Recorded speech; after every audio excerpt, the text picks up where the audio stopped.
Hope everybody's having a great day, great night, depending where you're at in the world. Hope you guys are enjoying yourself. Hope you guys are liked and subscribed, share, dislike, comment, all that good shit, man. Let's get straight to business. Make sure you like and subscribe, for real. Th- just put it like this. Close your eyes real quick. You got your phone in your hand. Close your eyes real quick. Breathe through your nose. Exhale out of your mouth. Then like and subscribe. Then you can be like, damn, okay. Let's get straight to it. Um, the truth about Jay and Jimmy Uso, the brother versus brother at WrestleMania 40. I just want to get on that real quick. It's been a long booking. It's been a long term booking. So this is a gigantic story. It was official at SummerSlam when he turned. So and up till then, he's been causing all his big matches. Good story, but I really think Naomi being in the middle of it would have made it so much more interesting. Not only she's literally married to Jimmy, but what if Naomi was trying to come back to bring them back together? And then you could have teased that she might be a part of the bloodline. I say, why not? She's married to one of the bloodline members. I just feel like she would set so much interest to the bloodline right now. Because Roman, 9 times out of 10, is going to lose to Cody. He's going to go away for a while. So where does that leave Solo and Jimmy? And by the way, I think Jimmy is going to beat Jay. Jimmy needs it more. But back to Naomi. I think Naomi would make this so much more better being in the middle of that, trying to get them back together. And then she turns on Jay for her husband and joins the bloodline. I think that would have been way more interesting. I just got to throw that out there. Man, I already made a video about Giants. Go check it out. Where's the Giants, bro? Where's Omas? Like, what do you, bro? You can't have once in a lifetime type of human beings walking around that's capable of putting on a show. Okay, after WrestleMania, he needs to show up, and you need to do the King Kong gimmick. For anybody that fucked with that video, I appreciate you. Go check that video out. I explained the King Kong gimmick. That's in the Giants video. Where is Omos, bro? Omos, he needs to show up after WrestleMania. And you need to work on Omos being a killer. Like, why not? He need to be a killer.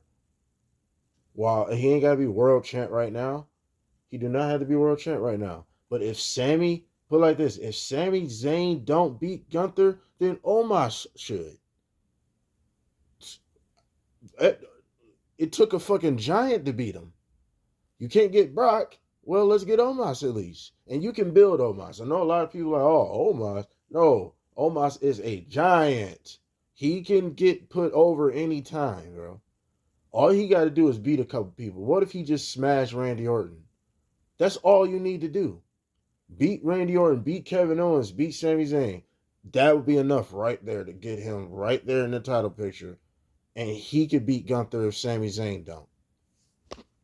Omos, y'all playing with Omos, bro.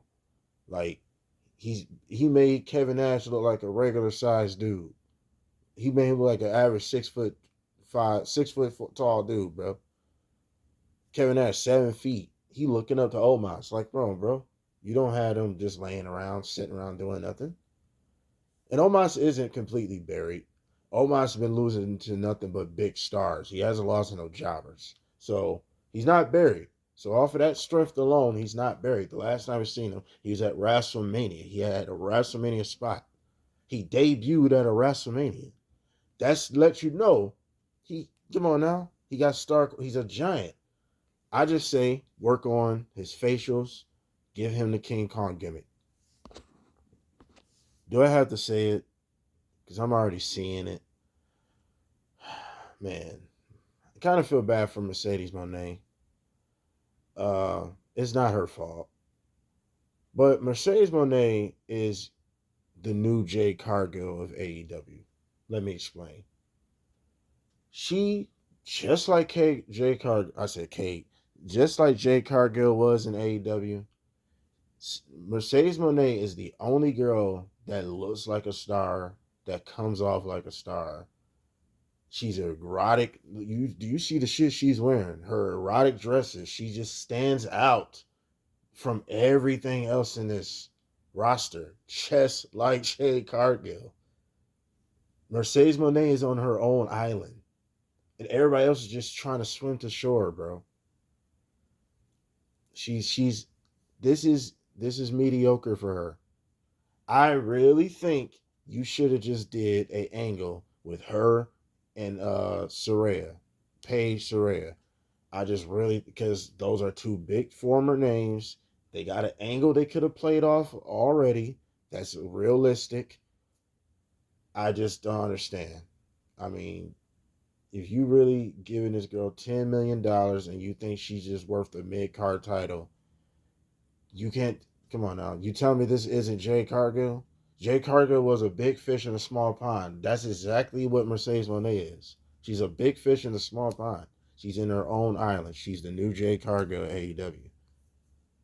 I wouldn't be surprised if she don't lose a match here. Honestly, I wouldn't.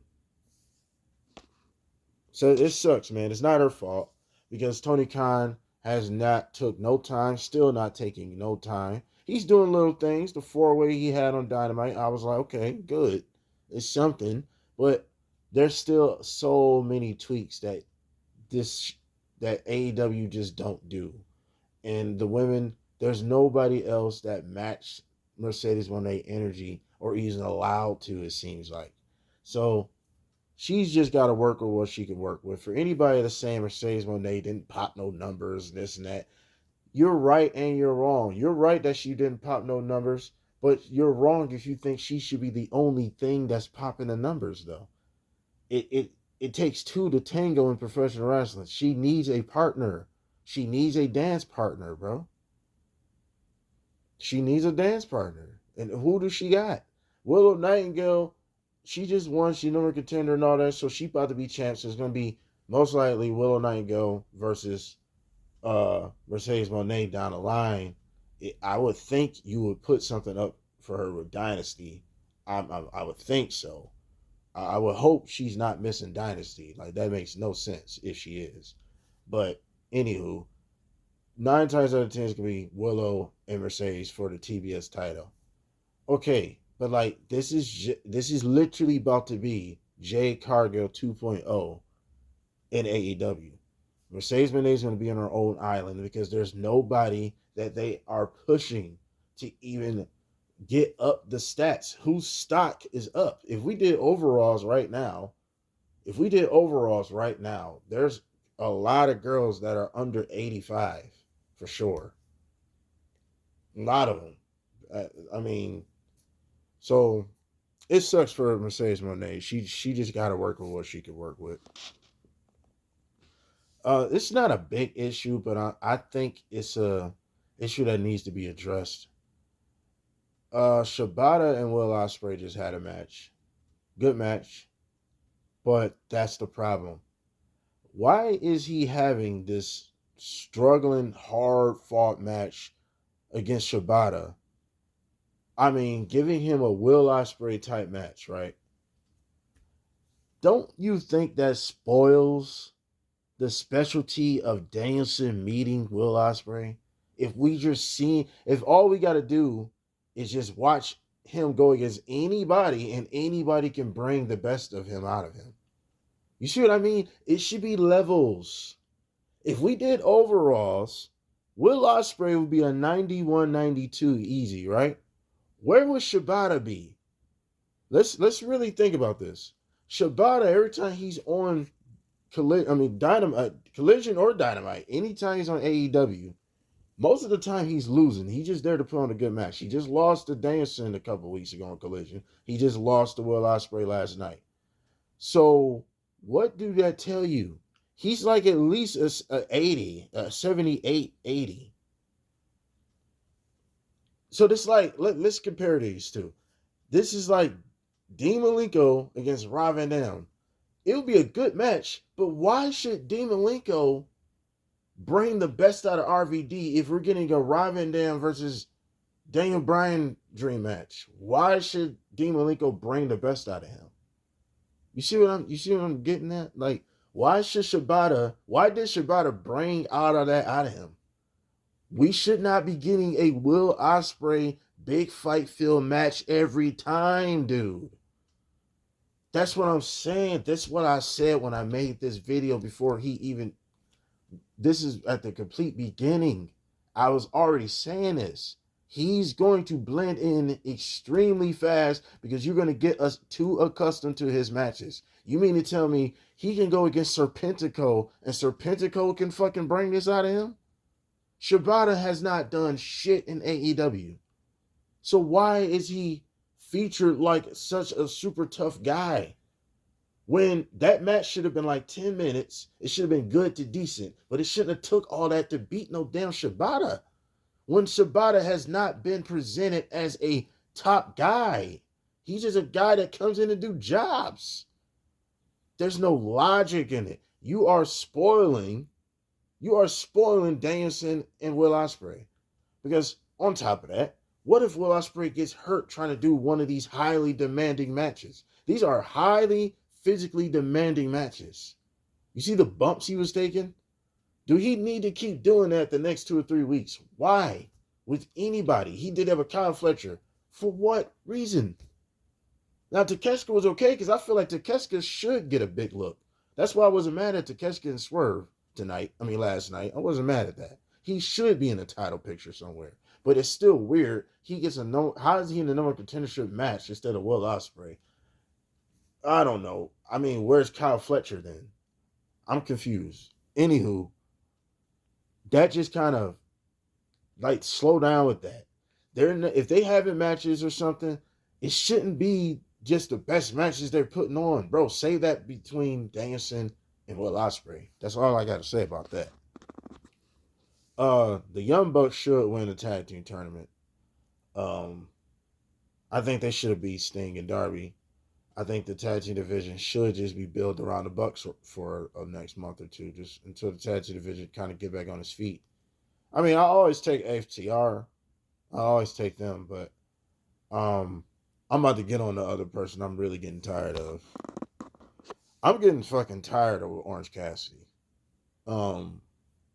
Yeah, I what's so funny, I enjoy him, I like him, but I'm getting tired of him though. Like his booking is he's starting to get a John Cena vibe in me. Like he always fucking win. You know, the best friends probably could win this.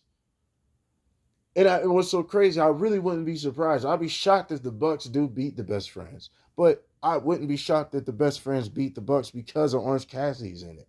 He's giving me John Cena vibes, which is just ridiculous visually. How is this dude better positioned than Takeshita? I know Takeshita's in the main event, but guess what he did again? Just put on a good match to fucking lose. Just to fucking lose. How is he better positioned than Hobbs, Ricky Starks, Ethan Page, Wardlow? How is he better positioned than these guys? How is Daniel Garcia? He's another one that's getting on my nerves. How is he better on the card than these guys? I do not understand this shit. And like I said, with Orange Cassidy, he's getting on my nerves, bro. It's the same shit. It used to be funny. It did. The little kicks in the hands. But like, dude, he do this all the time now. Like, at least switch it up. Like, kind of spice it up. Do some different shit. Wear some different gear. Like, damn, wear some black pants or something. Like, where is the evolution of the character? That's all I'm saying with Orange Cassidy on that. Then it's just, why is he fucking Roman Reigns? Like, how is he such a killer, but Hobbs isn't? It's just weird to me. How is he prominent on the show, but Ricky Starks is barely ever on the show? He ain't been on the show in months. Now he's showing up on Collision. They might beat Top Flight, but they're not going to win the tag tournament. So it's just, I don't know. It's just like, them two shouldn't be a tag team anyway, Big Bill and Rick Starks. Which they match pretty well. They got the Diesel and Shawn Michaels thing going on, but they are better if they was against, or even if they was a team. They should be more like an alliance. They shouldn't just. I don't know, man. I don't know. I don't know. That's all I gotta say with this wrestling heads, man. This is when I'm just talking about any and everything that's going on. Uh, by the way, I think Nick Nemeth is about to go against Moose, right? So it's about time. Nick Nemeth about to be TNA champ. You probably might not. He might lose the first match. I don't know. I haven't really been catching up with TNA as much lately, so I can't really say too much what's going on with all that. But y'all like, subscribe, comment, share, dislike, all that good shit. I appreciate the hell out of anybody that get anything out of any of these videos. Anybody that like, dislike, comment, share, all that good shit. If these do anything for you, I appreciate it. We out.